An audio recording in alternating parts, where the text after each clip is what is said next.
Akkam jirtu daawwattoota FiB Finfinnee Integrated Broadcasting irraa oduu yeroo kanaaf qindeeffannoo yerootti simbiraan geenyurra geenye jira.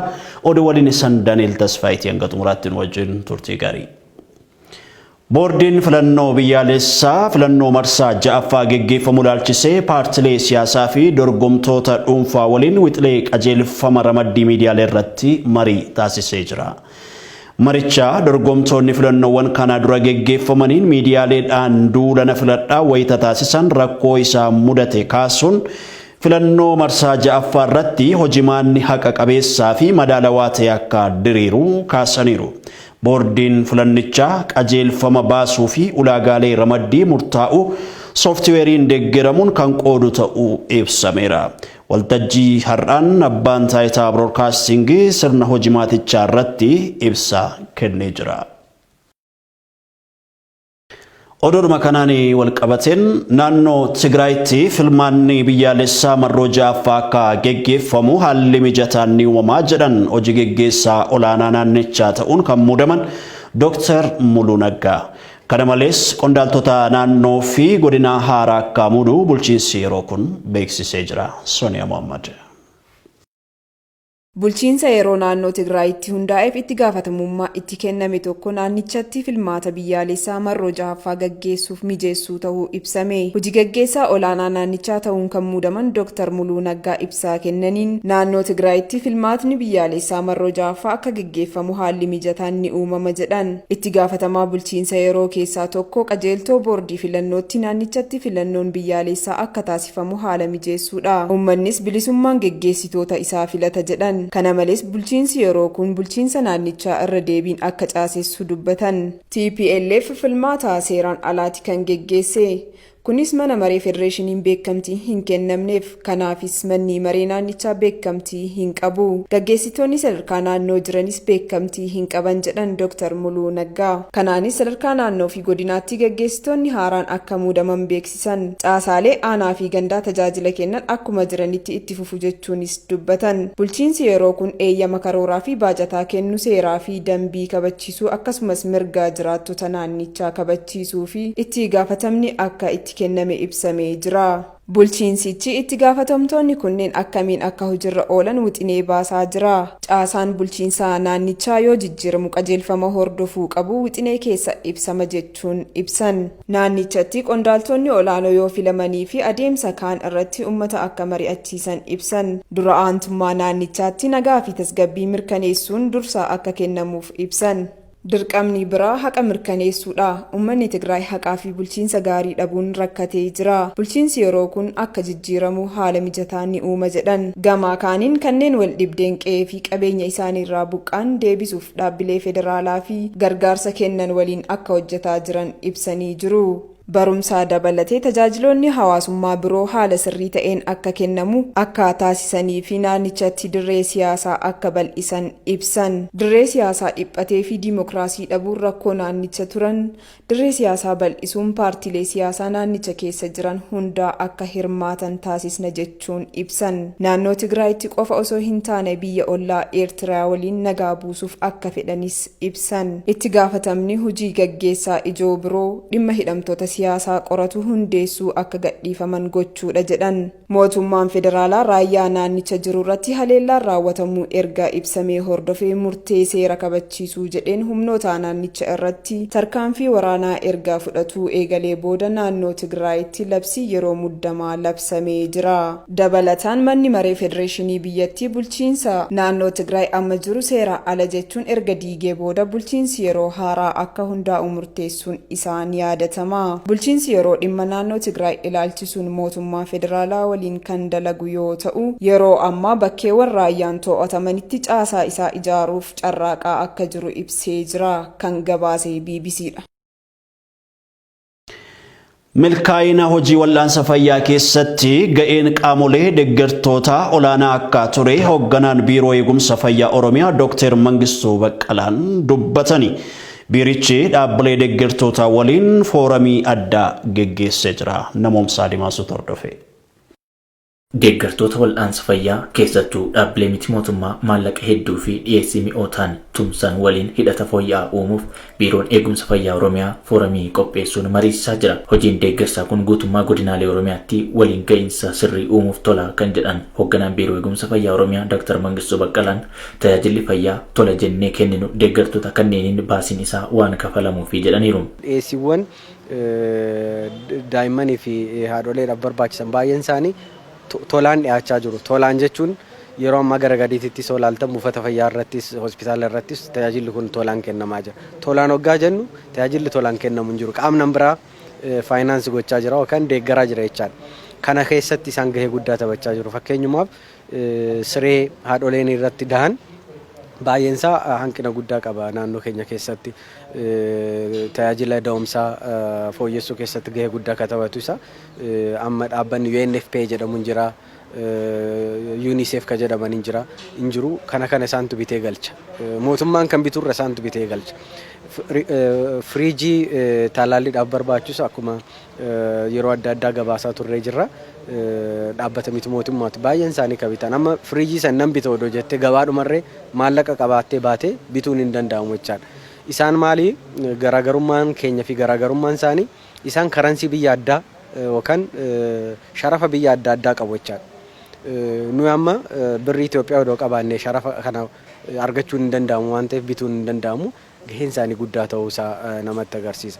Sababa weerara COVID-19 hojii kallattiin deeggaraa turan irraa harka sassaabatanii waan turaniif deebi'anii hojii deeggarsa kallattiitti akka seenan mariisisaa jirra jedhan Dr. Mangistuun dhaabbanni to'annaa dhibeewwanii yookaan CDC'n maallaqa duraan deeggarsaaf kennu dachaa tokko dabaluun daalar Ameerikaa miliyoona 14 nu deeggaree jedhaniin baajanni bulchiinsi mootummaa naannoo Oromiyaa fayyaadhaaf ramadus harka walakkaan dabalamee akka ramadame ibsaniiru. Itti fayyadama mi'oota wal'aansa fayyaa fi deeggarsa biroo irratti komii uummanni dhiyeessu sirna qabsiisuun barbaachisaadhas jedhaniiru hoogganaan biiroo eegumsa fayyaa Oromiyaa Dr. Mangistuu Baqqalaan. Komiin tokko kan guddaa ta'eetoo gama uummataatiin dhufaa jiru sirna kenniinsa tajaajila fayyaati.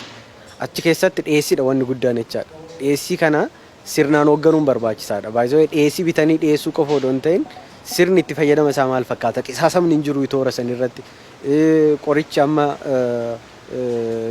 gatii qaaliidhaan bitameetoo uummataaf tajaajilaaf odoon waliin humna dhabaa jiru hin jiru. Maal ka jedhu sun sirna logistic management information system ka jedhu hin jira waan ta'eef isa hojiirra oolchaa deemuun auditable pharmaceutical transaction system ka jedhu hin jira isa hojiirra oolchaa deemuun barbaachisaadha waan ta'eef iddoo isaan amma filatanii deeggaraa jiran kana qofa odoo hin ta'in fedhii uummataatii fi fedhii biiroo ilaalaniitoo achirratti faayinaansii haaraa sochoosaniitoo hojiirra oolchuu danda'an asumaan dhaamsa kiyya dabarsuu barbaada galatooma. Dhaabbileen deeggarsa wal'aansa fayyaa fooramii kanarratti hirmaatanis hojii deeggarsaa wal'aansa fayyaa irratti hojjetan fooyya'insa tajaajila fayyaaf dhimmanii akka ta'ee fi marii biiroo eegumsa fayyaa Oromiyaa waliin akka raawwatamaa jiru dubbataniiru. Obbo Haayiluu Lachisaan jedhama.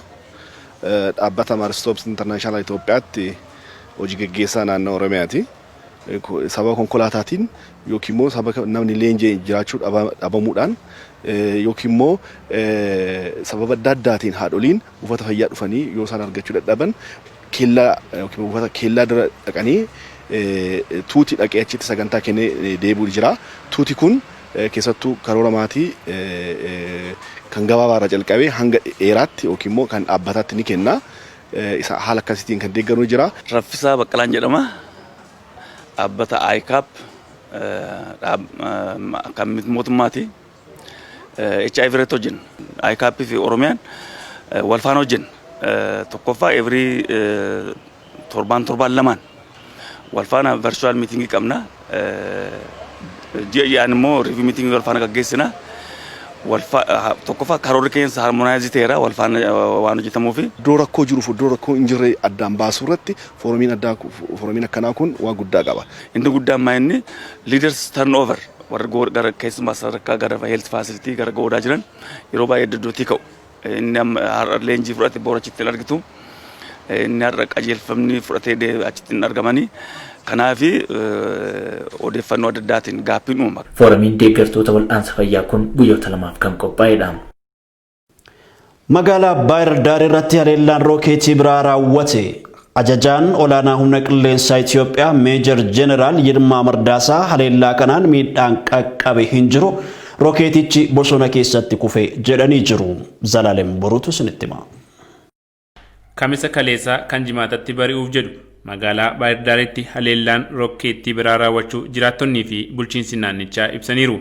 Gaazexeessaan BBC bakkas jirus barii kaleessaa sadaasa 10 bara 2013 halkan qixxee sa'aatii 7:30 booda dhukaasni rokkeettii dhagahamu mirkaneesseera.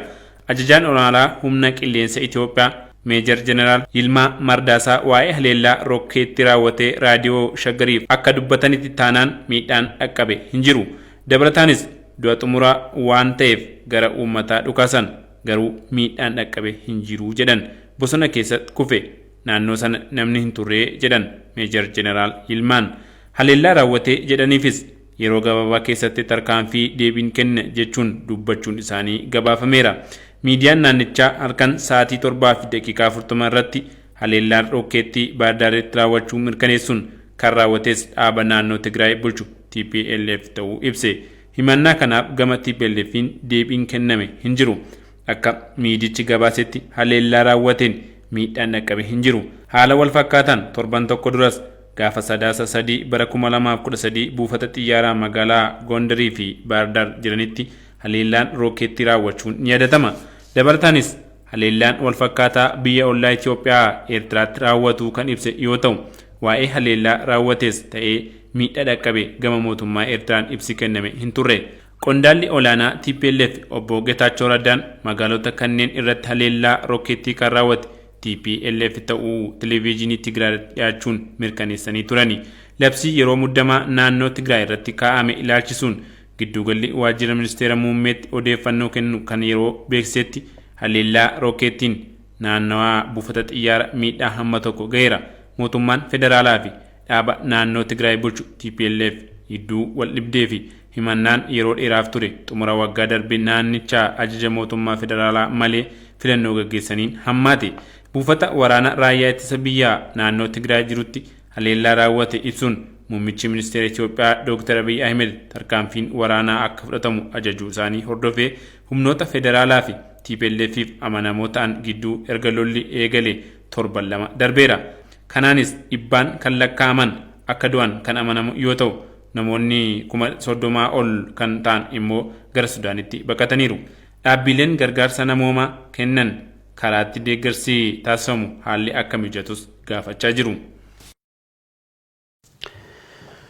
Qondaalli olaanaan WHO Dr. Theodros Adhanom himannaa irratti dhiyaate haalanii hoogganaan olaanaa dhaabbata fayyaa addunyaa Dr. Theodros Adhanom himata geggeessaan waraana Itoophiyaa irratti dhiyeessan haalanii jiru. Mulaa Saffaa. Raayyaan ittisa biyyaa hoogganaan dhaabbata fayyaa addunyaa Dr. Theodros Adhanom TPLF meeshaa waraanaa bituun deeggaru jechuun himate. Himannaa gama mootummaan irratti dhiyaateef deebii kan kennan Dr. Theodros garee tokko qabatee deeggara jechuun komiin irratti dhiyaate sobaa jedhaniiru. Lolli naannoo Tigraayitti erga jalqabee namoonni 100 lakkaa'aman lubbuu dhabaniiru.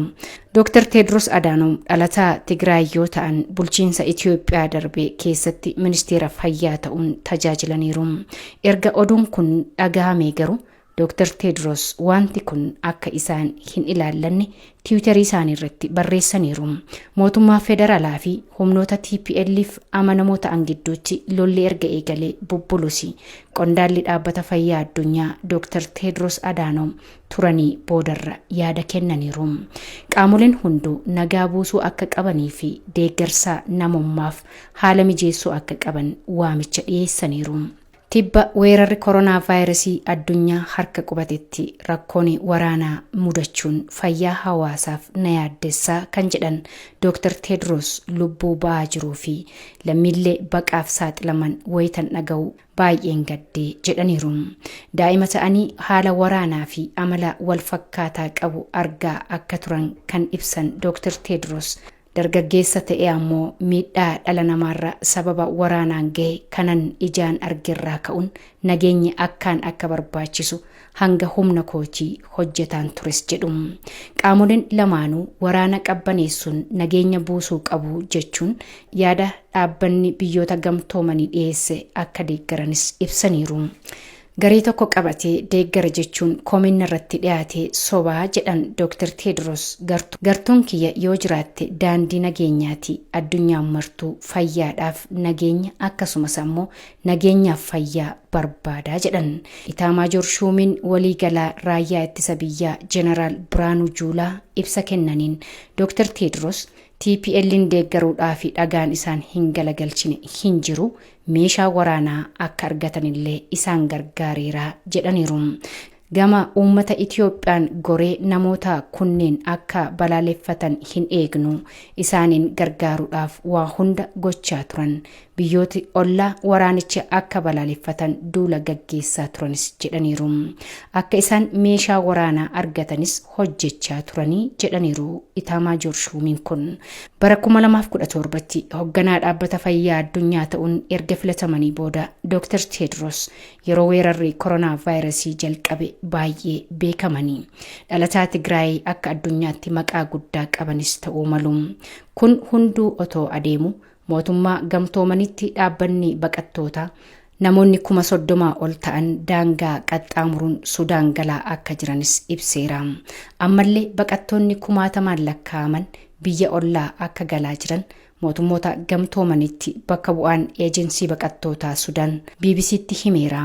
Namoonni baay'een haalli hammaataa waan ta'eef miila qullaa baqachaa jirus jedha. Gabaasni kan BBCti. Guyyaan daa'immanii akka addunyaatti yeroo 31ffaaf akka Itoophiyaatti ammoo yeroo 15ffaaf naannoo Sidaamaa magaalaa Hawaasaatti kabajamee jira. Ayyaanichi mata duree dhaloota qaruun biyya ni ijaarra jedhuun kabajamaa tureera. Ayyaanichi sadarkaa biyyaalessaatti 9/2013 irraa eegalee naannoo Sidaamaatti qophiilee garaagaraan kabajamaa tureera. Guyyaa irraas sagantaan xumuraa magaalaa Hawaasaa galma Barkumeetti kabajameera. Oduu biyya alaatii arganne. Shamarran ulfaa barnootarraa dhorkuun mootummaan Taanzaaniyaa himatame. Gartuun mirga dubartoota Equality Now jedhamu mana murtii mirga namoomaa fi uummata Afrikaatti shamarran ulfa ta'an mana barnootarraa dhorkuun mootummaa Taanzaaniyaa himatee jira. Dhaabbati kun ibsa baaseen mana murtii deemuun waggaa hedduuf mootummaan dhorkii kan akka kaasuuf erga yaalee milkaa'uu erga dhabee booda himachuun filannoo isa dhumaa ta'uu ibsee jira. Himannaa irratti baname kanaaf mootummaan Taanzaaniyaa deebii hin kennine. Bara 2002tti ture seerri shamarran ulfaa mana barnootarraa ari'uu kan ba'e. Seerri kun shamarran gaa'ila alatti ulfaa'an yakka safuu cabsuu jedhuun mana barumsaarraa akka ari'amanii fi akka dhorkaman kan godhudha. Gartuuleen mirga dubartootaa mootummaan seera kana akka geeddaruuf irra deddeebiin gaafatanii jiru. Yoo xiqqaate shamarran Taanzaaniyaa 8,000 ta'an waggaa waggaan sababa ulfaa'uun barnoota akka dhaaban Human Rights Watch ibsee jira. Dhaabbati Equality Now jedhamu dhorkaan kun loogii ta'uu fi shamarran hiyyummaa keessa jiran sarbama mirga namoomaa kan akka dhaqna qabaatti kan isaan saaxiluudha jedhu.